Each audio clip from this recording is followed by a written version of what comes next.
En la sala de profes nos encontramos, nos contenemos, trabajamos, descansamos, pensamos, planificamos, debatimos y nos reímos. Nunca nos falta el cocido, el café, la rosquita o el tereré. Aquí nos reunimos docentes, estudiantes, trabajadores escolares y directivos para encontrar soluciones a los problemas cotidianos de la escuela que no tienen cabida en la agenda del ministerio. Queremos abrir aún más este espacio e incluir las voces de investigadores, organizaciones sociales y familias, cuyos testimonios nos ayuden a buscar cosas en común de manera a vislumbrar soluciones y acciones transformadoras. La sala de profes es mucho más que una oficina, es un espacio común donde se organiza la educación.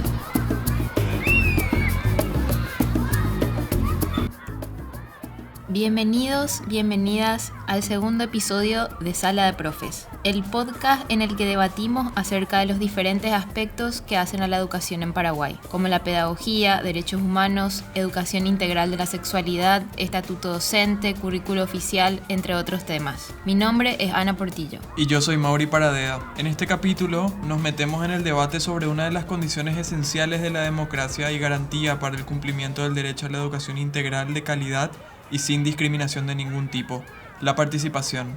Partimos de que ninguna solución real a la crisis de la educación va a venir empaquetada desde afuera. Los cambios no van a venir desde arriba. Somos nosotros, nosotras, nosotres quienes vamos a transformar la educación para vivir mejor.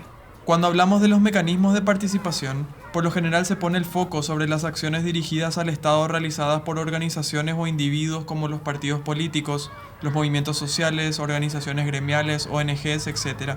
Sin embargo, también está presente la participación en otros planos como el local, comunitario, e incluso se puede hablar de participación dentro de una institución como la escuela o colegio. Por eso decimos que la educación es política y que todo sistema educativo trae consigo un modelo de participación. Este puede estar reglamentado o no y puede dar más o menos cabida a los y las miembros de la comunidad educativa. Desde aquí nos preguntamos si vivimos en un régimen democrático. ¿Nuestro recorrido por las aulas debe formarnos también en prácticas democráticas? Es decir, que en las diferentes etapas de la educación formal podamos adquirir, además de conocimiento académico, las herramientas necesarias para participar en los procesos de toma de decisiones que afectan a nuestra educación y a la vida en general, tal como lo garantiza nuestra Constitución Nacional. Para empezar a adentrarnos en este tema, estuvimos preguntando en el grupo de WhatsApp de la sala de profes cuál es la relación entre participación y educación, y surgieron algunas reflexiones. Hoy, hablar de educación sin participación es casi inconcebible, pero no siempre fue así. Antes la maestra enseñaba, mostraba, exponía y el alumno escuchaba en silencio y luego repetía. Preguntar nomás era visto ya como insolencia. La obediencia era muy valorada. ¿Y cuál fue el resultado? Una sociedad conservadora con resistencia casi a los cambios. Hoy hablamos de una educación participativa, activa, y eso implica cambios en los roles. La maestra conduce, guía, escucha, el estudiante pregunta, prueba, duda, actúa, descubre su valía, desarrolla confianza en su capacidad, que puede, y eso le da valor para expresarse y atreverse a la acción, a hacer. Para mí la participación implica fundamentalmente diálogo, escucha, construcción colectiva, respeto, diversidad. Esos elementos deberían estar presentes en un proceso participativo. Muchas veces se habla de participación cuando lo que se busca es simplemente convencer o imponer o ya simplemente legitimar ciertas agendas o ciertas posiciones o ciertas propuestas, digamos. En ese sentido, entonces, creo que es importante entender la participación como un diálogo pluralista, respetuoso, amplio, ¿verdad?, para construir un objetivo o una propuesta en un campo determinado. Lo que hacemos tiene mayor resultado, mejores resultados si participamos. Pero además, si nos formamos para la participación y participamos, desarrollamos más nuestras capacidades como seres humanos y como seres sociales. Entonces es un valor en sí mismo, no solamente un medio. La relación entre participación y educación para mí es de interdependencia. Una cosa no se da sin la otra. Si partimos de la idea que la educación se da en un proceso de relación con otra persona u otras personas, en ese sentido, la mirada de uno suma en el debate y la construcción del conocimiento de uno mismo y del otro, porque en esta relación lo que plantea uno u otros generan ruido y hace pensar sobre el conocimiento que cada uno tiene. Esto me permite afirmar lo que ya sé, modificar o incorporar nuevos conocimientos. Para el episodio de hoy, nos pareció más que oportuno contar con la voz de la compañera Inés Perrota. Ella tiene una amplia trayectoria en la educación formal y no formal, y en su trabajo el aspecto participativo tuvo y tiene un lugar protagónico. Bueno, Inés Perrota, soy educadora, tengo experiencia de trabajar en educación formal, pero también en la no formal. Hace algunos años he vuelto a Paraguay, fui sujeta del exilio de mis padres, allá durante la dictadura, por tanto me formé en la Argentina y en el año 92, en pleno proceso de reforma educativa en Paraguay, me reintegré a la sociedad paraguaya y ahí empezaron mis primeros pasos en educación como educadora popular. Tuve la oportunidad en aquel entonces que me permitió reencontrarme con mis raíces, recorrer el país de la mano de un gran compañero como Ubaldo Chamorro, trabajando con docentes de asentamientos campesinos que entonces estaban instalándose en las tierras recuperadas o en nuevos, asentamientos. Y a partir de ahí, tuve oportunidades de trabajar en programas de apoyo a la reforma educativa. Actualmente sigo, trabajando en educación, un poquito desde capacitaciones, generalmente en la vinculación con docentes para el trabajo de la formación, que es una de las cuestiones que me gusta mucho. Y por el otro lado estoy en la municipalidad trabajando en la Dirección de Niñez y Adolescencia por ahora.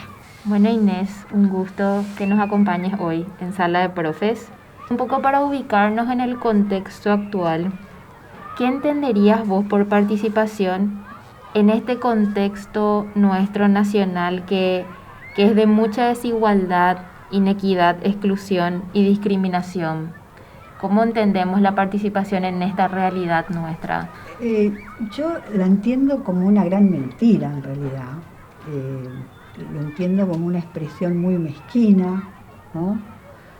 Muy formal, donde es correctamente o políticamente correcto decir que abrimos espacios de participación, pero pareciera que en algún momento esto se entiende como la asistencia a determinadas invitaciones o eventos que se realizan, pero que en realidad no expresan el sentimiento, el sentir, las necesidades que tienen los niños, las niñas, los adolescentes, en este caso del entorno escolar.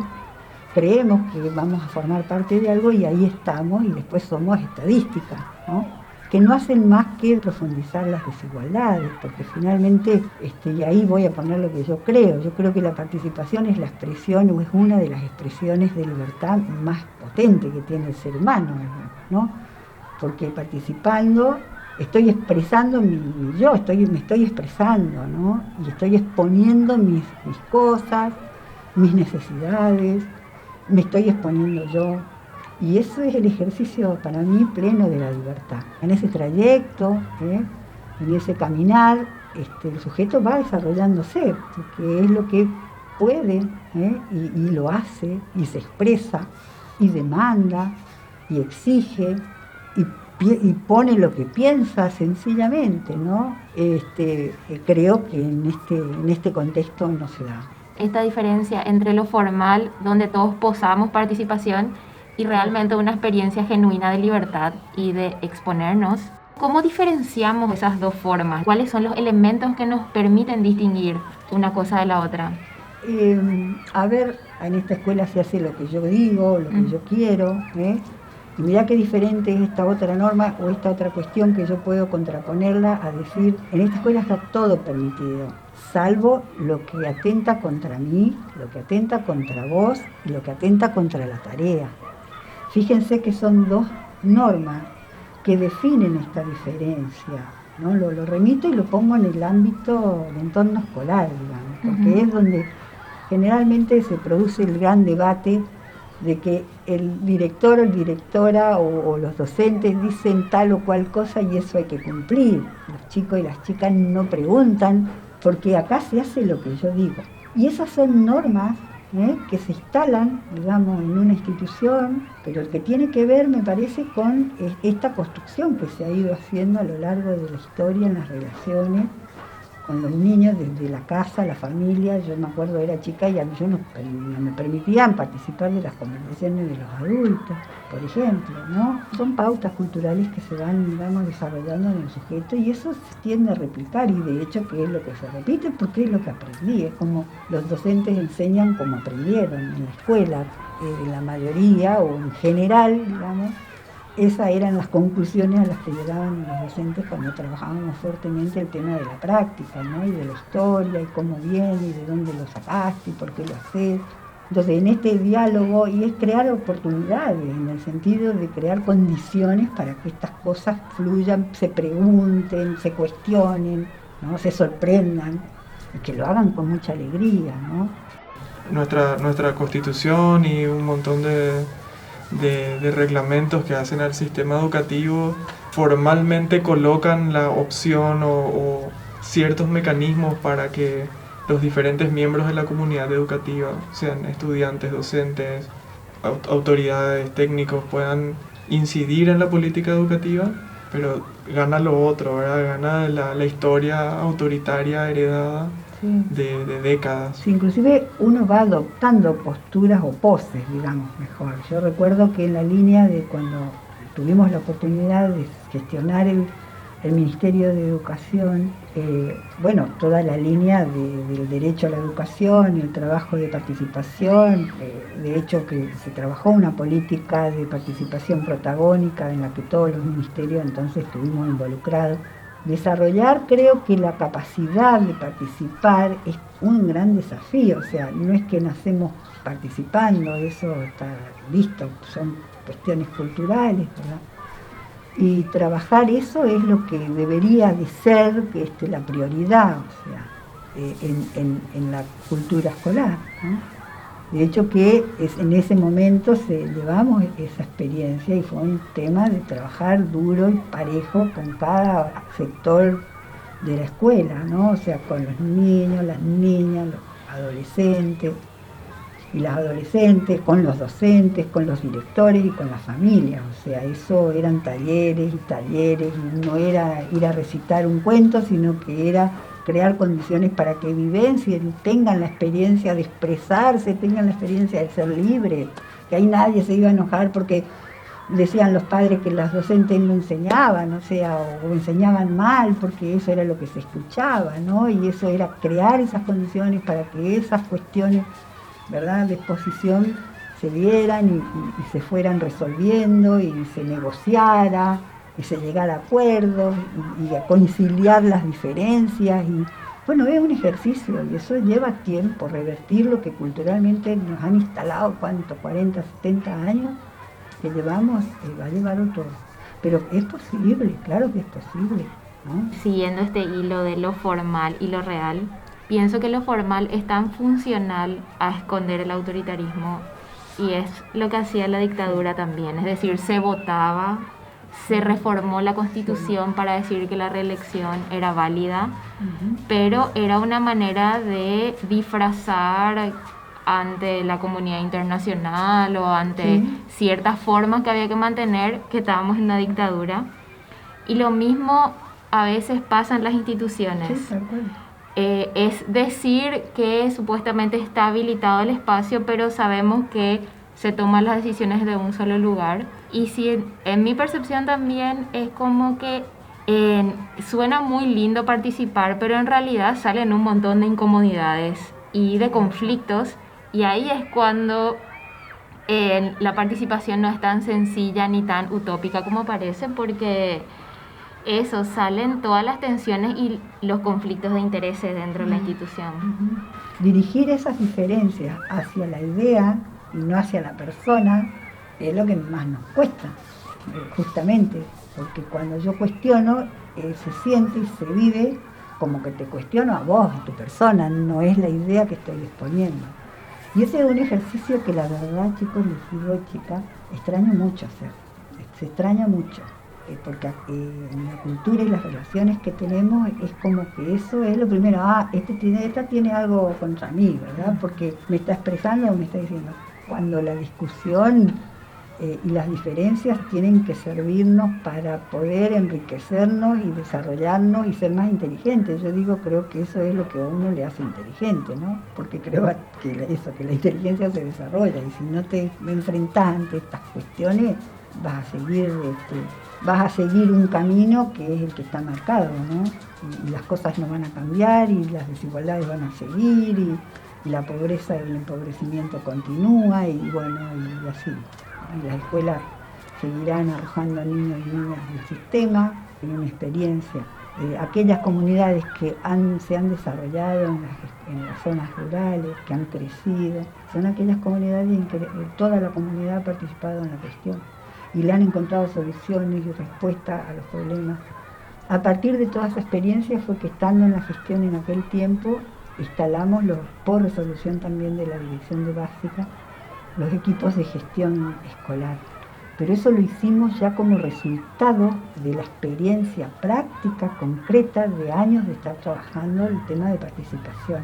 Cuando dijimos, están en condiciones, se puede hacer la experiencia y pueden sentarse en una mesa a discutir si van a arreglar, pero empezábamos con tonterías, si van a arreglar la cerradura de tal depósito o van a poner la muralla perimetral a la escuela, o sea, eso, que son las cosas que a las comunidades les importa y por las que tenés que empezar, para después, ir, complejizando cada vez más la discusión, los análisis, ver la realidad. ¿De qué periodo de tiempo estamos hablando? Yo estoy hablando de la experiencia que tuve trabajando en el sistema educativo formal, del 2008 al 2012, como directora general de Educación Inicial y Escolar Básica.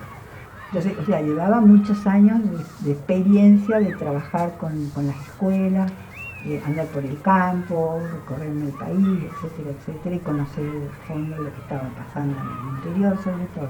Entonces, eso termina, lo formal en el 2012, después del golpe. El diseño del programa en el que trabajé fue un diseño muy, muy de proceso, teniendo en consideración que el cambio que queríamos llevar a la escuela era un cambio cultural. Entonces se trabajó por etapas, y cada etapa nuestra intervención era con los 4 actores de la institución, ¿no? Más la comunidad, a través de los padres. Entonces había una primera etapa que generalmente coincidía con un año, lo hacíamos coincidir prácticamente con un año, porque en ese año se ponían todos los dispositivos para poder lograr las metas que nos proponíamos en las instituciones en ese primer año. Era fundamentalmente el de sensibilizar, ¿no? Y que la comunidad tomara conciencia de cuál era la situación real, que pudiéramos trabajar juntos un diagnóstico reparticipativo de su contexto, Nosotros en círculos concéntricos lo definíamos, ¿no? El niño, la escuela, la comunidad, y esa era una etapa, ¿no? Con sus indicadores, sus metas, cuando la gente tenía su diagnóstico, cuando podíamos hacer los actos de azul, juntar a los 4 actores, todos los niños, los padres, los docentes, y ahí poner en común la percepción que cada sector tenía del otro y de la situación, y que podíamos establecer compromisos, donde cada sector se comprometía a superar tales o cuales dificultades. Ahí pasábamos a la siguiente etapa. Decíamos, estamos en condiciones de empezar a hacer innovaciones, a ver qué podemos hacer. Organizamos los padres, organizamos los niños y las niñas en consejos de gobierno, consejos escolares, donde ya empezamos a trabajar la línea fuertemente de participación de los chicos en la vida escolar. Lo mismo los docentes, empezamos a organizar los círculos de aprendizaje, donde el docente se organiza para para compartir entre ellos, no necesiten más que alguien venga que lo sabe todo a decirle a ustedes. O sea, empezamos a formar coordinadores pedagógicos que sean capaces de coordinar, que sean capaces de animar ese círculo de aprendizaje. Y lo mismo los directores. Y después venía un tercer año con unas metas específicas, donde ya ahí estamos en condiciones de pensar un proyecto común, el famoso PEI, el proyecto educativo institucional. Pero ahora sí nos podemos sentar en una mesa a discutir qué es lo mejor y qué va a ser. Y surgían miles de historias, miles de ideas. Sí, una de las cuestiones que surgió en esas experiencias, por ejemplo, fue el Arapucú, ¿no? La extensión de las horas. Porque dijeron, acá no vamos a salir de esto si los chicos no están más tiempo en el aula. Entonces la comunidad se organizó y puso el almuerzo, y los profesores ahí se reorganizaron, pero todo lo hicieron ellos, nosotros no les mandamos a que lo hicieran, ellos vieron el problema, identificaron las dificultades, identificaron las fortalezas que tenían como comunidad y ahí arrancaban, ¿viste? Le tirabas una idea o ¿qué podemos hacer? Y ante el problema que los chicos tienen en matemáticas, ¿cómo podemos ayudarlos a ejercitar la matemática? Y sale alguien que te dice, el almacén. ¿Por qué no ponemos un almacén, una farmacia? Los chicos van siempre, las chicas van al almacén. Y ahí se pide el producto, ahí se paga, ahí se da el vuelto. Se empieza a ver la realidad como lo que es, integrada.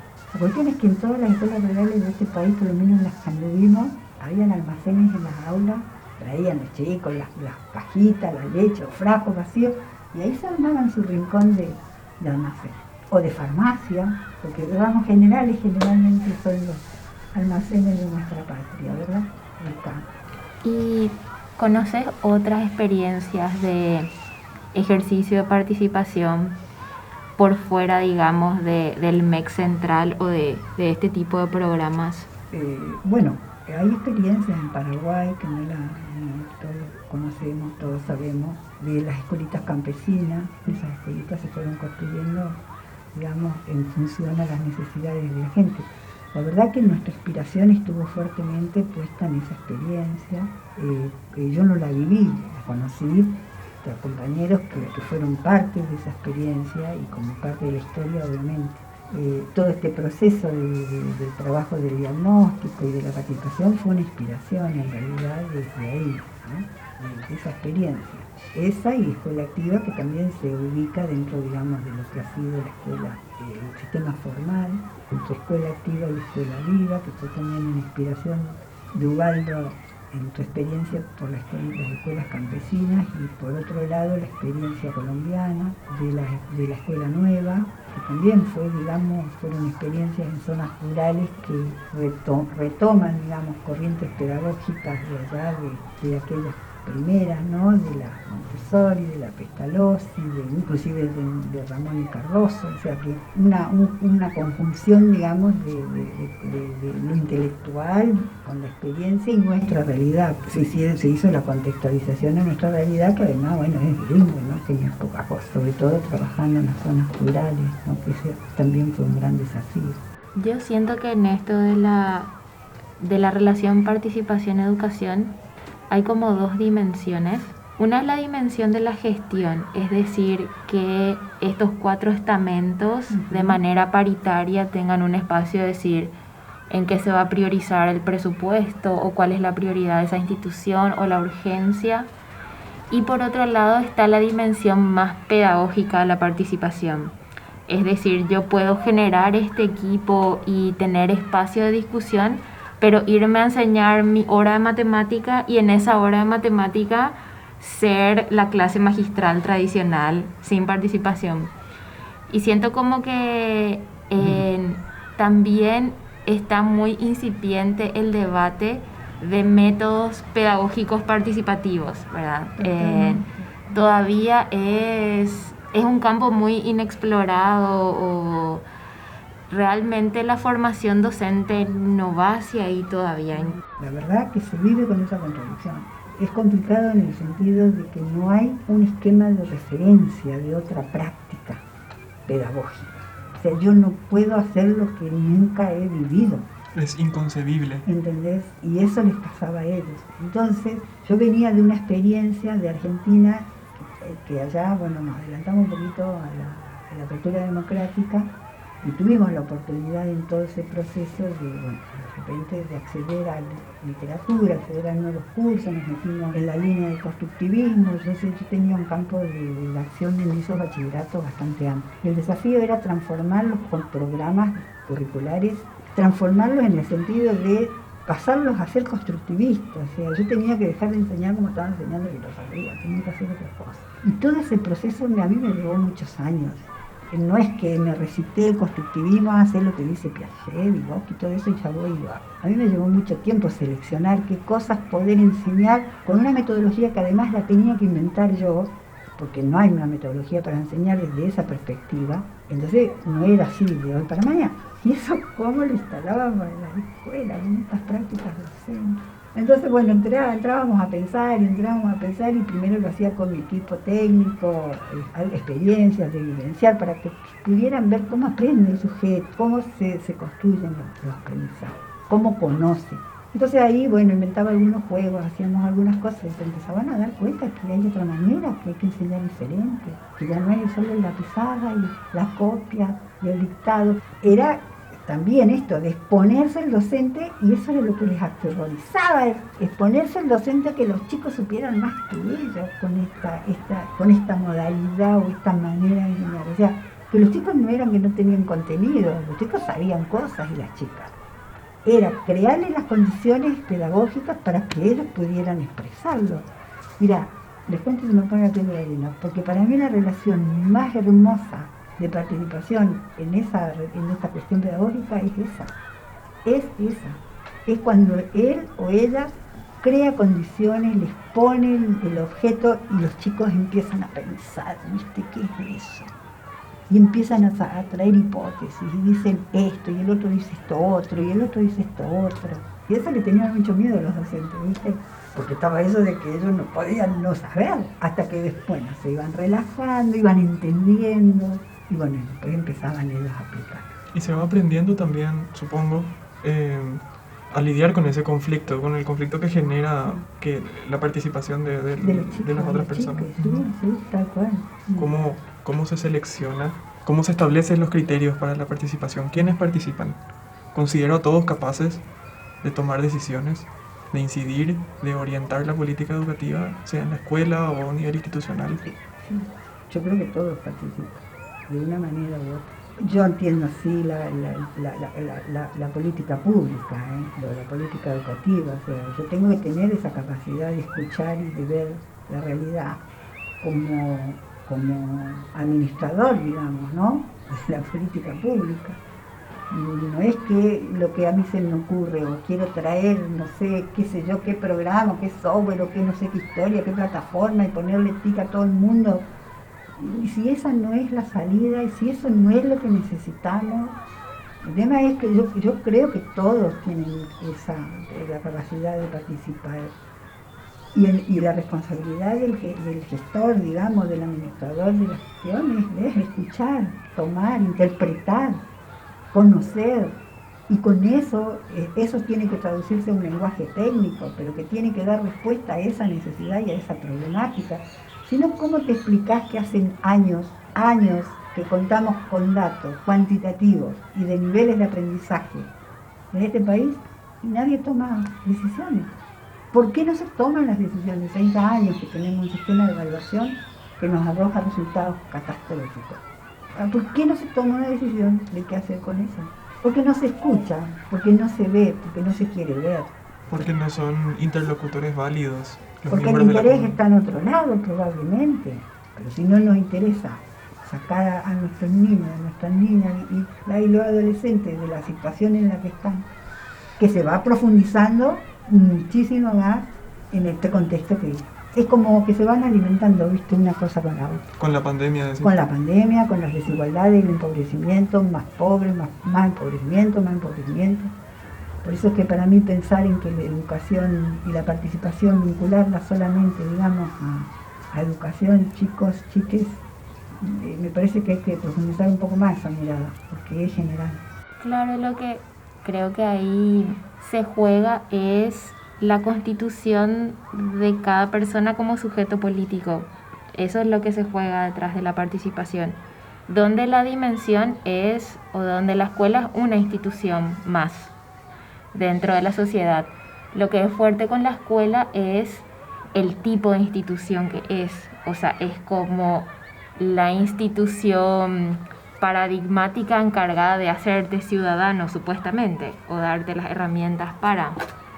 Y ahí yo siento que en el sistema educativo hay un choque de paradigmas muy fuerte, porque está el paradigma en general de la participación protagónica, de los derechos, de la democratización, que entra muy fuerte en la caída de la dictadura, pero también entra el paradigma de la eficiencia y los resultados y el cuantitativismo, y chocan en el sentido de que si vos habilitas la participación, habilitas de alguna manera el ceder, el control y el ceder a la incertidumbre también. Cuando vos abrís la pregunta, te va a salir gente más lenta, más rápida, van a salir diferencias en los tiempos, se va a discutir la esencia del problema, y eso, digamos, es contradictorio con el paradigma de los resultados, donde uno planifica y la eficiencia y la buena política se mide por el acatamiento de ese resultado. Es decir, yo en 2 años ya tengo que tener X escuelas que mejoren estos indicadores,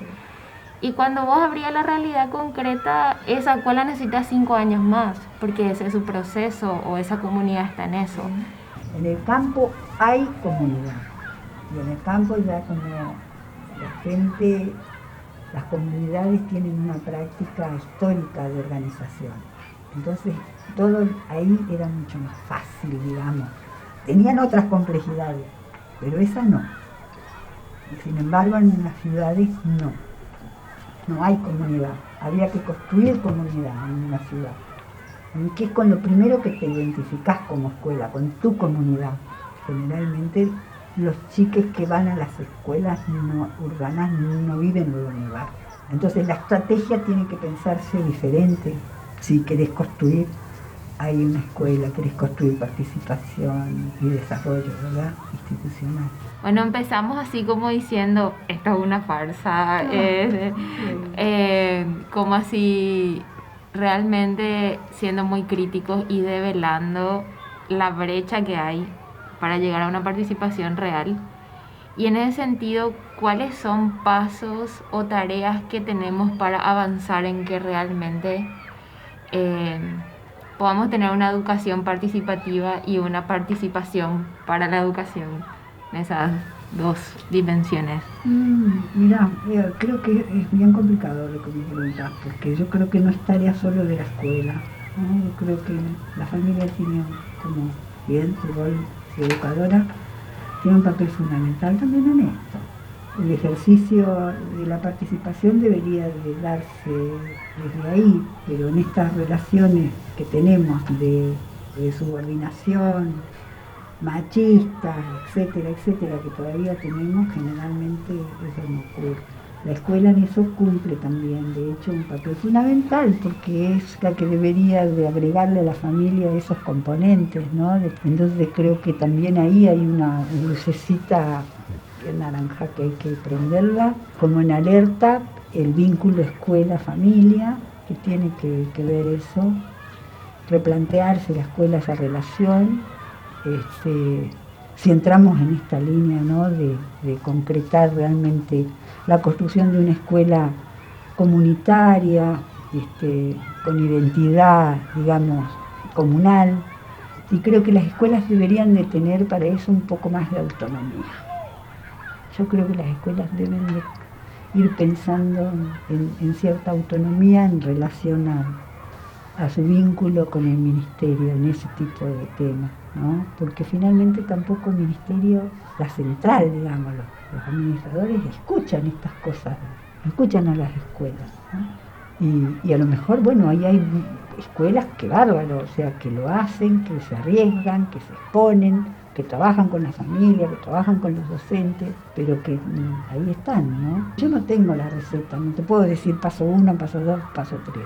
Creo que hay que tener convencimiento, estar convencida de que es un componente fundamental en el desarrollo de la vida, de la participación. Creo que es una de las expresiones más contundentes de la libertad del ser humano. Es un proceso de mucha reflexión, de ser creativo, de asumir responsabilidades para con la gente. Tenés que tener también esa visión de detectar a los docentes y las docentes que tienen ciertas aptitudes y ciertas capacidades. Y formarlos. Y hay, en todas las escuelas hay. Se encuentra en todo el país gente súper extraordinaria. Están esperando mucho. Así que bueno, Anita, no puedo responderte.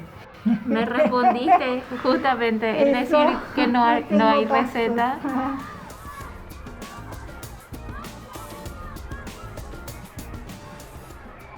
La participación es un componente fundamental de toda democracia.